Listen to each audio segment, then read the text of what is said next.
Hello दोस्तों, welcome to चलो back भरो निकल पड़ो विद वीना वर्ल्ड। मैं हूं आपका होस्ट नील पाटिल। आज मेरे साथ है फिर से अमोल सलगर। और अमोल और मैं आज है अंडमान में। और अंडमान में एक बहुत ही इम्पोर्टेंट साइट सीइंग या प्लेस ऑफ इंटरेस्ट जिसे कह सकते हैं, वो है सेल्यूलर जेल। आज इस चलो बैक भरो निकल पड़ो के एपिसोड पर हम बात करने वाले हैं सेल्यूलर जेल के बारे में।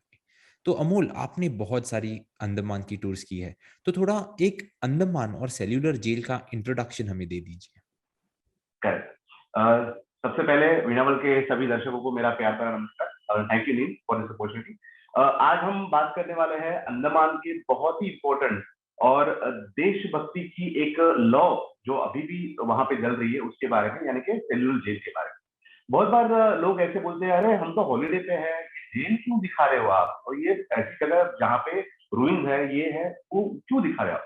लेकिन नील, मैं आपको बताना चाहूंगा कि सेल्यूलर जेल एक लौता ऐसा ये है कि जहां पे जाने के बाद आपको स्वतंत्रता की, आजादी की लड़ाई में जिन जिन लोगों ने अपना बलिदान दिया उनके बारे में आपको जो जानकारी मिलती है, उससे आपको इतनी सारी प्रेरणा मिलती है। इसीलिए सेल्यूलर जेल देखना बहुत जरूरी है और ये हमारी साइटिंग का और आइटनरी का बहुत ही इंपॉर्टेंट पार्ट है। जैसे आपने पूछा कि अंडमान के बारे में और सेल्यूलर जेल के बारे में, तो बेसिकली अंडमान के आइलैंड जो है वो देखा जाए तो रामायण के जमाने से इसको अंडमान का जो नाम जो गिरा वो हंडुमान, यानी कि लंका पर स्वारी करने के लिए जब ऋषि करने के लिए हनुमान जी इस आइलैंड पे आए थे, तब इस आइलैंड का नाम हनुमान जी के नाम से, हनुमान हंडुमान के नाम से अंडमान गिरा। तो उसके बाद ये अंडमान अंडमान कंटिन्यू होते गया। और यहाँ पे देखा जाए तो ये टोटल 572 आइलैंड है, उसमें से 38 आइलैंड पे इनहेबिटेंट वाले लोग रहते हैं। उस जमाने में तकरीबन ये मैं 18 सेंचुरी की या 17 सेंचुरी की बात कर रहा हूँ, जब कॉलोनियल रूल हुआ करता था और अंग्रेजों को ऐसा लगा कि हमें मेनलैंड से दूर कहीं तो ऐसी एक जेल बनानी चाहिए जहां पे हम हमारे हिसाब से इन क्रांतिकारियों के ऊपर या ये जो राजनीतिक बंदी होते हैं उनके ऊपर अत्याचार करके एक ऐसा सबक इनको सिखाया जाए कि कोई भी आंदोलनकारी या कोई भी क्रांतिकारी ब्रिटिश गवर्नमेंट के खिलाफ बात ना कर सके। ऐसी इनकी धारणा थी।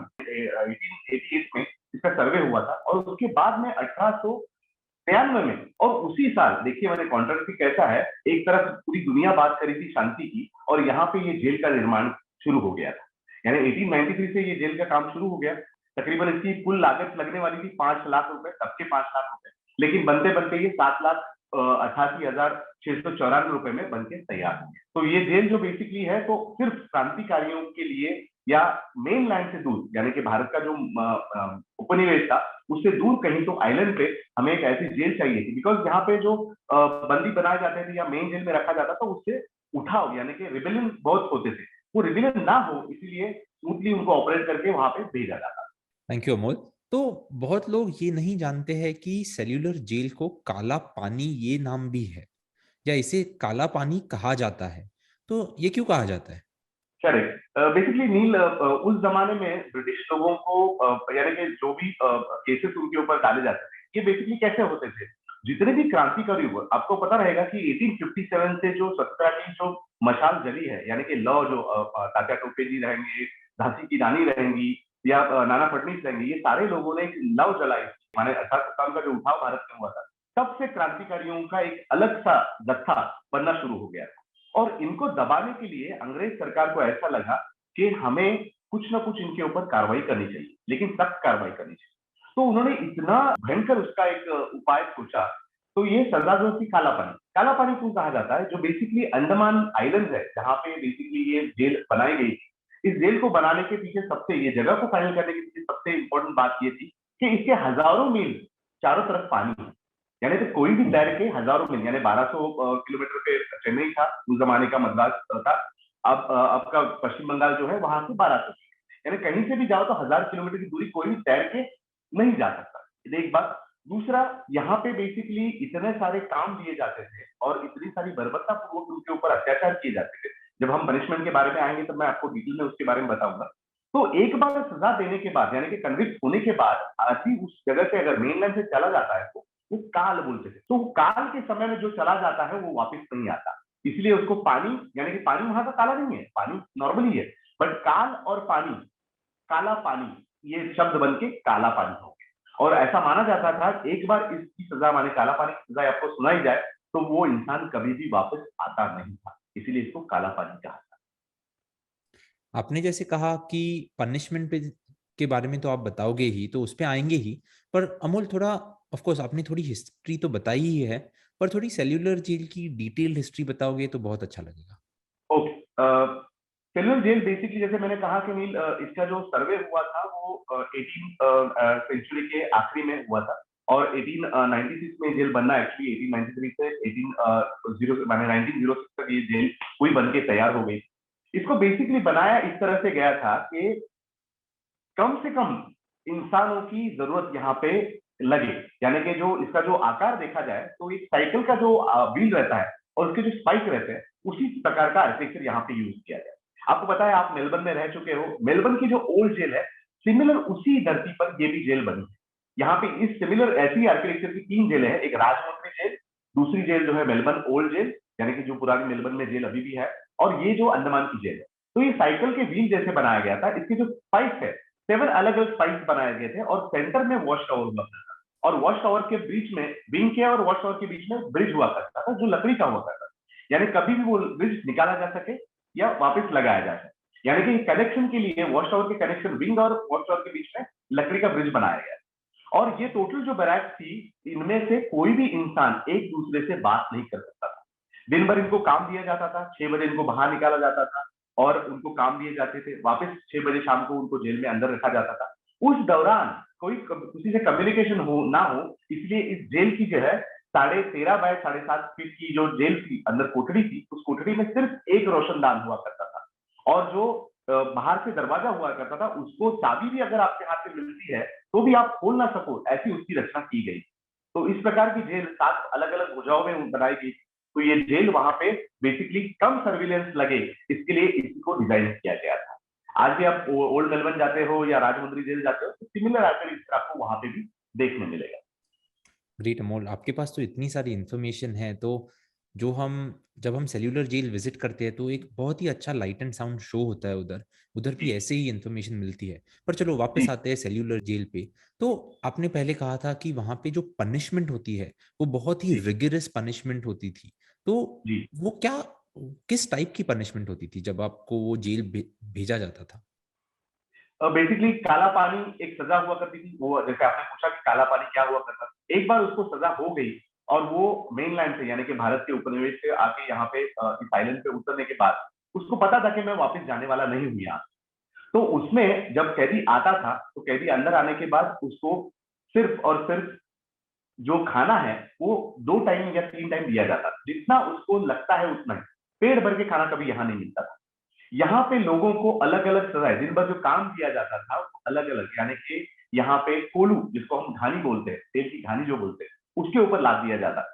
जो काम बैल भी ना कर सके ऐसे काम इंसानों से किए जाते थे और एक दिन में 30 पाउंड तक का तेल उनको निकालना रहता। अगर वो तेल नहीं निकालते तो उनको उस घानी से बांध दिया जाता था और उनको जबरदस्ती घुमाया जाता था। उसके बाद उनको नारियल के छिलके यानी कि नारियल के छिलके छिलने के बाद उससे रस्सी बनाने का काम दिया जाता था।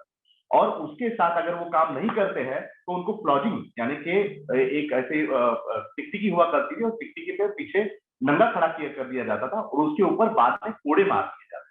और ये जो कोड़े मार दिए थे इंडियन लोग ही थे, जमादार जिसको जमादार बना दिया जाता था वही लोग टिकटे मारते थे और किसी को 100 कोड़े, कोई 50 कोड़े, ये ऐसे कोड़े मार दिए जाते। इतना तक नहीं, अगर कोई हंगर स्ट्राइक करता है यानी कि इसके खिलाफ कोई अगर आवाज उठाता है या कोई सत्याग्रह करता है या कोई भूख हड़ताल करता है तो उसको जबरदस्ती फीडिंग की जाती है, फोर्स फीडिंग इसको कहा जाता है। इसमें महावीर सिंह जी का देहांत जो हुआ था वो इसी कारण हुआ था, फोर्स फीडिंग उनको की गई थी और दैट इज द रीजन कि उसकी वजह से उनके फेफड़ों में दूध चला गया था और उसकी वजह से उनका देहांत हो गया है।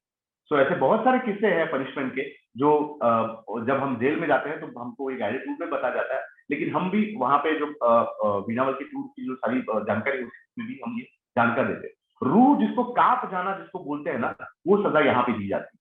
और इतना इसमें ये सजा का एक ही सबसे बड़ा कारण था कि इनका स्पिरिट यानी कि इनकी जो आत्मा है, शरीर को तो आप बहुत नुकसान सारा दे सकते हो लेकिन आत्मा को झिझोड़ नहीं सकते और उसी वो तोड़ने का काम इस यहाँ पे किया जाता था। और इसका सबसे बड़ा ये जो कारण था, यहाँ का जो जेलर, जिसको वार्डन कहा जाता है, डेविड बैरी, ये आयरिश इंसान था और उसको लगता था कि कंपनी सरकार के खिलाफ कोई भी अगर बोलता है तो उसको सजा देना मेरा काम है।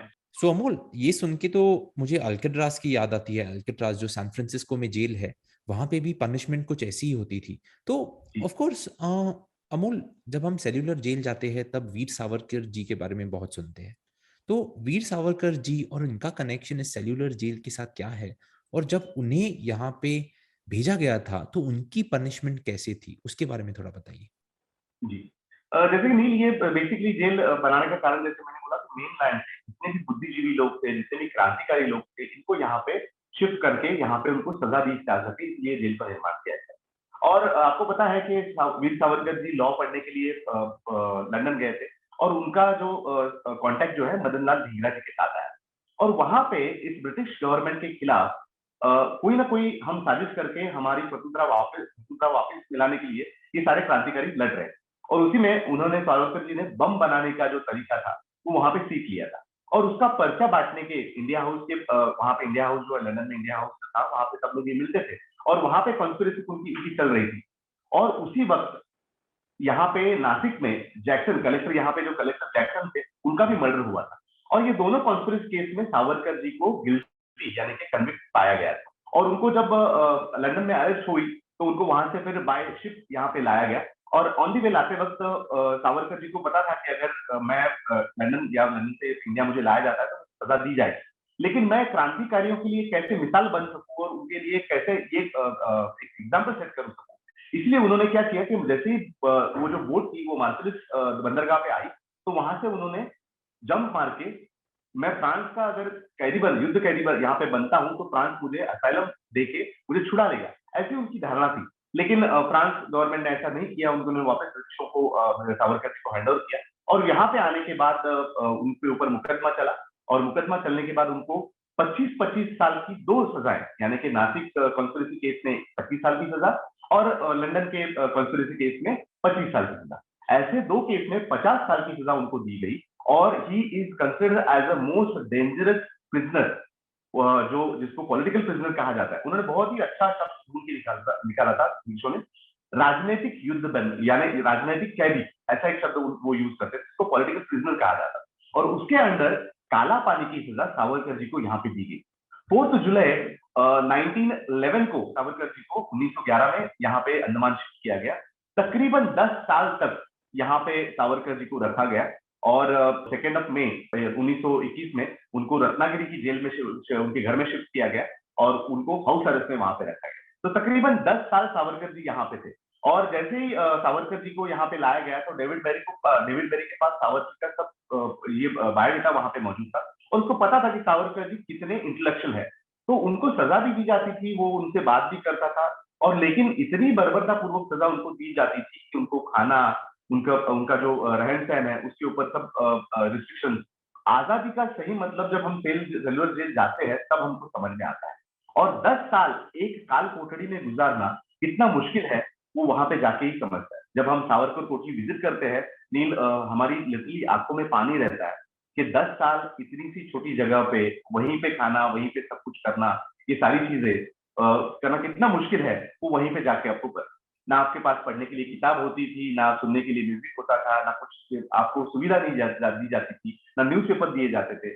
पूरी दुनिया से अलग आप अपनी ही धुन में जीते थे, ना किसी से बात करने की आपको ये थी या किसी कैदी से भी आप बात कर नहीं सकते थे। अगर ऐसा पाया गया तो आपको वापस आपको कोड़ों की सजा वहां पे दी जाती। तो ऐसी सजा में तकरीबन 10 साल सावरकर जी ने गुजारे और क्योंकि सावरकर जी डेंजरस कैदी थे तो उनको हर 3 महीने या 6 महीने के बाद अलग अलग कोठरियों में रखा गया। अभी जो सावरकर कोठी देखते हैं हम, वो पिछले लास्ट माने उनको जब रिहा किया गया यहाँ से, उसके 3 साल तक उनको उस कोठरी में रखा गया था। उस कोठी को हम वहां देखने जाते हैं और सच में वहां पे जाने के बाद ना रोंगटे खड़े हो जाते हैं। उस कोठी में जब जाते हैं और हम नमन करते हैं सावरकर की स्मृति को, तो वहां पे सीरियसली नमन करने के बाद रोंगटे खड़े हो जाते हैं कि इंसान ने उम्र की 28 माने उनकी जब उनको जब सजा हुई थी तब उनकी उम्र सिर्फ 28 साल थी। तो उस 28 सालों में 28 साल से लेके 38 साल तक उन्होंने 10 साल वहां पे गुजारे सिर्फ अपने देश के लिए। तो वो जो एक क्रांतिकारियों की एक बेमिसाल जो चीज थी, वो थोड़ी सी मैंने काबिल तारीफ थी, माने वो उसकी वजह से हमको आज की आजादी मिली है, ऐसा मैं मानता हूँ। कुछ ऐसा ही फीलिंग मुझे भी हुआ था अमोल, जब मैंने सेल्यूलर जेल विजिट किया था। तो फिर आज सेल्यूलर जेल का करंट स्टेटस क्या है? देखिए नील, ये जो मैंने जैसे बताया कि 1906 से इसका ऑपरेशन शुरू हो गया था। कैदियों को यहाँ पे रखना चालू हो गया था। तकरीबन 694 कोठरियां थी यहाँ पे। अलग अलग विंग में अलग अलग कारखाने हुआ करते थे जिनमें यहाँ पे काम करना पड़ता था, सजाएं दी जाती थी। और फ्रंट जो बिल्डिंग थी, जैसे जब आप जाते हो, जो सेल्यूलर जेल का बोर्ड आपको जहाँ पे दिखता है, वो एडमिनिस्ट्रेशन बिल्डिंग हुआ करती थी। उसके अलावा 7 विंग्स अलग अलग हुआ करते थे।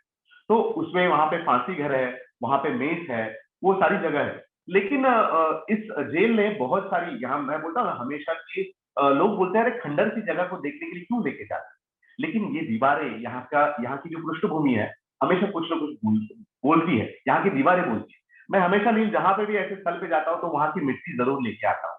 तो मैं जहां पे भी, जालियनवाला बाग हो या अपना कारगिल की भूमि हो, पृष्ठभूमि हो, या सेल्यूलर जेल जैसे, यहाँ पे जाने के बाद ना आपको पता चलता है कि आजादी के मतवालों ने यहाँ पे अपना सब कुछ न्यौछावर करके जो आजादी हमको दी है, उसका महत्व वहां पे जाने के बाद। वहां पे एक पीपल का पेड़ है नील, जब जाते हो ना, तो जब आपने साउंड एंड लाइट शो का जिक्र किया, तो वही पेड़ अपनी कहानी बताता है। और ओमपुरी जी की आवाज में बहुत ही अच्छा साउंड एंड लाइट शो तकरीबन 1 घंटे का वहां पे होता है। और वो होने के बाद जब आप आपके दिल से, खुद से, माने कोई बताता नहीं आपको, बोलता नहीं है, जब भारत माता की जय जयकार होती है ना, तो फिर आपको लगता है कि सही पेट्रियटिज्म जो स्पिरिट एक आता है, तो वहां पे आता है। सो बेसिकली अभी जो करंट स्टेट है, 1979 में इस जेल को राष्ट्रीय स्मारक घोषित किया गया। और आज ये जो बेसिकली जगह है, ये राष्ट्रीय स्मारक बोलते हैं। तो 1906 माने 1906 से लेके 1938 तक ये जेल ऑपरेशन थी। उसके बाद ब्रिटिशों ने 1937 में एक भूख, बहुत बड़ी भूख हड़ताल हुई थी, और जिसका कवरेज भारत के बहुत से न्यूज़पेपर में आया था। और उसकी वजह से गांधी जी ने, यानी कि यहाँ की जो इलेक्टेड कांग्रेस थी, उन्होंने ब्रिटिशों पे दबाव बना के वो जेल बंद करने की, यानी जितने भी कैदी थे उनको यहाँ पे मेन लैंड पे शिफ्ट करने की सिफारिश की थी। और उस सिफारिश के ऊपर ब्रिटिश लोगों ने सारे जितने भी पॉलिटिकल प्रिजनर्स थे, उनको यहाँ वहां से शिफ्ट किया गया, और उसके बाद वहां पे जेल बंद कर। जैसे मैंने, आपने कहा कि बेसिकली मैंने मेलबर्न जेल का भी वहां पे किया, लेकिन मेलबर्न जेल में और इस जेल में बहुत फर्क है। वहां पे जाने के बाद उस जेल में, मेलबर्न जेल में, कहीं किसी को खूनी को रखा गया था, किसी बैंक रॉबर को रखा गया था। यहाँ पे जो 694 कोठरियां थी, वहां पे हर एक क्रांतिकारी की एक अलग अलग पहचान वहां पे है। और वो देखने के बाद जो आपको एक स्फुरन आता है, वो अलग ही बात है। मैं भी अग्री करूंगा अमोल आपसे। तो ऑफ कोर्स आप आज चलो बैक बैरो निकल पड़ो के इस पॉडकास्ट एपिसोड पे आए, उसके लिए थैंक यू। पर जाते जाते मेरे एक दो लास्ट के सवाल थे, वो मैं कंबाइन करता हूँ अभी, क्योंकि हमारे जी। पास टाइम भी कम है। एक है कि हम जब अंडमान ये हॉलीडे पे जाते हैं, तो why should we visit this cellular jail? क्योंकि बहुत सारी जगहें हैं पोर्ट ब्लेयर में एंड सराउंडिंग आइलैंड्स में जो हम विजिट कर सकते हैं, और हमेशा टाइम की कमी रहती है। सो एक है, एक ट्रैवलर को इस जेल को विजिट करना क्यों जरूरी है उनके हॉलीडे पे, और वीना वर्ल्ड के साथ ही क्यों उन्होंने ये विजिट करना चाहिए, वो हमें बताइए। बहुत ही अच्छा सवाल आपने नील पूछा। बहुत बार ये पूछा जाता है नील कि हम ग्रुप टूर में साथ क्यों जाए, या हम इंडिविजुअल जाते तो हमको क्या डिफरेंस आता है। उसमें सबसे बड़ा कारण है नील की जो जानकारी, उस जगह की जो प्रॉपर जानकारी जो है, वो वीणा वर्ल्ड का हर एक टूर मैनेजर, वीणा वर्ल्ड के हर एक टूर मैनेजर के पास इतनी जानकारी है नील कि वो घंटों तक उस चीज से बात कर सकता है। अभी हमारे पास टाइम कम है, इसलिए मैंने थोड़ा ग्लिम्स आपको बताया, लेकिन जब हम टूर पे रहते हैं तो हमारे बहुत बहुत बहुत समय रहता है। और उस जगह में, जैसे मैंने बोला कि ये हमारी ऐतिहासिक धरोहर है। और ये जब धरोहर हम आगे पीढ़ी को जब तक हम नहीं बताएंगे, हमारा इतिहास नहीं बताएंगे, तो उनको पता भी नहीं चलेगा। बहुत बार ऐसे सैलानी भी वहां पे आते हुए देखे हैं, माने हमारे ग्रुप के नहीं, जो बहुत सारे हमारे ग्रुप के साथ कभी के साथ चलते हैं, तो बोलते कि हाँ यहीं पे वो जगह है ना जहाँ पे सावरकर जी को फांसी दी गई थी। सावरकर जी को यहाँ पे फांसी नहीं दी गई थी। सावरकर जी हमारे घर, उनके घर पे, यानी कि 1966 में उनका मृत्यु उनके घर पे हुआ था। लेकिन जो ऐसे फॉल्स इंफॉर्मेशन होती है ना, उसकी वजह से वो प्रॉब्लम हो जाती है। और सबसे इंपॉर्टेंट बात है, उस धरोहर की जो जानकारी, प्रॉपर जानकारी जो है, वो वीणा वर्ल्ड का टूर मैनेजर ही दे सकता है। मैं ऐसा नहीं कहूंगा, लेकिन वो डिटेल जानकारी, उसका इतिहास बोलो, उसका करंट स्टेटस बोलो। जैसे मैंने बोला कि 1993 में जब विश्व शांति परिषद चल रही थी, इसका जो अमालगेशन, जो जानकारी का जो इकट्ठा करके जो इंफॉर्मेशन देना है, वो सिर्फ वीणा वर्ल्ड का टूर मैनेजर ही कर सकता है। और ग्रुप टूर में यही खासियत होती है कि ये सारी जानकारी, जिस जगह को जा रहे हो, उस चीज के बारे में पूरी जानकारी आप जब मिलती है, तो आपको दृष्टिकोण जो है वो बदल जाता है। नॉर्मल लाइफ तो देखो क्या देखा है, जेल देखा है। बहुत सारे हनीमूनर्स नील आते हैं अंडमान जेल के अंदर, और मुझे बहुत बुरा लगता है कि वो सेल के अंदर जाते हैं और ऐसा फोटो, उसको सेल को पकड़ के ऐसा फोटो निकालते हैं। मैंने उनको कई बार दरखास्त की, ये जो भूमि है ये पावन भूमि है, यहाँ पे आप प्रेरणा लेने के लिए आ रहे हो, ये पिकनिक स्पॉट नहीं है, ये हमारे क्रांतिकारियों का बलिदान बलिदान की जगह है, और यहाँ पे ऐसे फोटो मत निकालिए। मैं बहुत बार लोगों को दरखास्त भी करता हूँ, लेकिन हर एक की अपनी अपनी एक ये होती है, तो उसकी वजह से हम किसी को रोक नहीं पाते। बट हमारे ग्रुप में जब भी हम आते हैं तो एक देशभक्ति की जो लॉ है, वो आने वाली जो पीढ़ियां हैं उनको बताने के लिए इस जेल को विजिट करना बहुत जरूरी है। आप आज देखने जाओ तो हमारा इतिहास सिर्फ सिर्फ और सिर्फ किताबों में पढ़ा है, लेकिन उसको बताने के लिए कोई है नहीं। तो मैं मानता हूँ कि ये बहुत ही अच्छा जरिया है वीणावल की टूरिज्म की थ्रू। वीणावल तो हर बार हम जहां जहां भी जाते हैं, जालियनवाला बाग जाते हैं या कारगिल जाते हैं, तो वो सारी चीजें हम बताते हैं, यहाँ तक कि तुर्तुक तक हम यहाँ पे लोगों को लेके जाते हैं। तो ये सारी चीजें बताना इसीलिए जरूर है कि आदमी को जब जानकारी मिलती है नवी, तो उसका जो देखने का जरिया है या दृष्टिकोण है, उस चीज के लिए बदल जाता है। बहुत सारे लोग मुझे अप्रिशिएट किया, हमारे सारे टूर मैनेजर को अप्रिशिएट करते हैं, अरे क्या इन्फॉर्मेशन आपने दी है, ये इन्फॉर्मेशन कुछ अलग है, हमने कभी सुनी भी नहीं थी और कहीं पढ़ी भी नहीं थी। इसीलिए ग्रुप टूर के साथ, और उसमें भी वीणावल के साथ जाना इसीलिए जरूरी है। और सेल्युलर जेल मैं तो कहता हूँ कि बहुत ही इंपॉर्टेंट साइट है। इस आप अगर अंडमान जाते हो और आपने सेल्युलर जेल नहीं देखी, तो आपने अंडमान कुछ भी नहीं देखा। तो मैं मुझे एक हमेशा जब मैं सेल्युलर जेल जाता हूँ, मुझे ये गाना याद आता है। आई थिंक वो कैफी आजमी जी ने लिखा है और मोहम्मद रफी ने वो गाया है। वो गाना ऐसा है, कर चले हम फिदा जानो तन साथियों, अब तुम्हारे हवाले वतन साथियों। इसमें के जो आखिरी लाइन है नील, ये बहुत ही मीनिंगफुल लाइन है। कर चले हम फिदा जानो तन साथियों, अब तुम्हारे हवाले है वतन साथियों। तो ये इसमें जो लाइन लिखी है ना कि हमारे जितने भी स्वतंत्रता सेनानी थे, हमारे फ्रीडम फाइटर्स थे, उन्होंने अपनी जिंदगी अपना सब कुछ देशभक्ति पे न्यौछावर कर दिया, यहाँ तक कि अपनी जान भी देशभक्ति के ऊपर दी। तो उनका जो सारा इतिहास है, उनकी सारी जो जानकारी है, वो हम आगे वाली जनरेशन को क्यों पास ऑन नहीं करें, और इतनी अच्छी जगह पे जाके ये सारी जो देशभक्ति की प्रेरणा मिलती है, और अपने दिल में देशभक्ति की लौ जला के हम वहां से बाहर निकलते हैं। तो ऐसी जगह, यही बेसिकली गणेश दामोदर सावरकर जी ने कहा है, ये तीर्थ है महातीर्थों का, मत कहो इसे काला पानी, धरती के कण कण से सुनो वीरों की गाथा बलिदानी।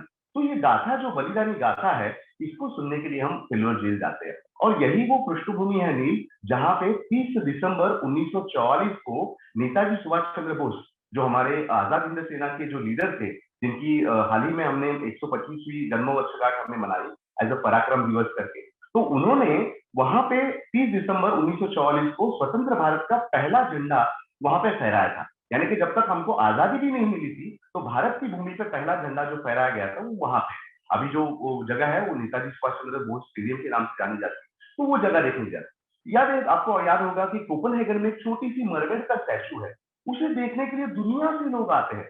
हालांकि स्टैचू वो फैंटेसी, एक हैंस क्रिस्टियन एंडरसन जो थे उनकी फैंटेसी कथा का वो स्टैचू है, बट उसको देखने के लिए अगर दुनिया से लोग जा सकते हैं, तो हमारे पास इतना जो इतिहास है, इतने सारे जो बलिदानी जो जगह है, प्रेरणादायी जो जगह है, वो क्यों ना देखें हम। और मुझे हमेशा लगता है वीर कि हर एक मॉन्यूमेंट, हर एक जगह अपनी इतिहास अपना बताता है, और वो जो इतिहास होता है ना, उसका वो सोल होता है, उसका वो आत्मा होता है। और वीणावल की हर एक टूर में हम उस आत्मा के बारे में बात करते हैं, वो चाहे वो लाल किला हो, चाहे वो पेल्यूलॉजी हो। तो हमेशा मैं लोगों को यही बोलता हूँ कि ये वीणावल में हटके जो इन्फॉर्मेशन है आपको, वो यहाँ पे मिलेगी। और इसीलिए मैं लोगों को हमेशा बोलता हूँ कि बैग भरो, निकल पड़ो वीणावल के साथ। तो दोस्तों, जैसे अमोल ने कहा, चलो बैग भरो निकल पड़ो, क्योंकि अंडमान का सीजन तो अभी चालू ही है, और जब आप अंडमान जाओगे तभी सेल्युलर जेल आपके हॉलिडे प्लान में होनी ही चाहिए। So thank you very much Amol, आज आप इस चलो बैग भरो निकल पड़ो के एपिसोड पर आए। हम अगली बार मिलेंगे with another interesting topic. Thank you listeners, thank you viewers, मिलेंगे next week. See you, bye.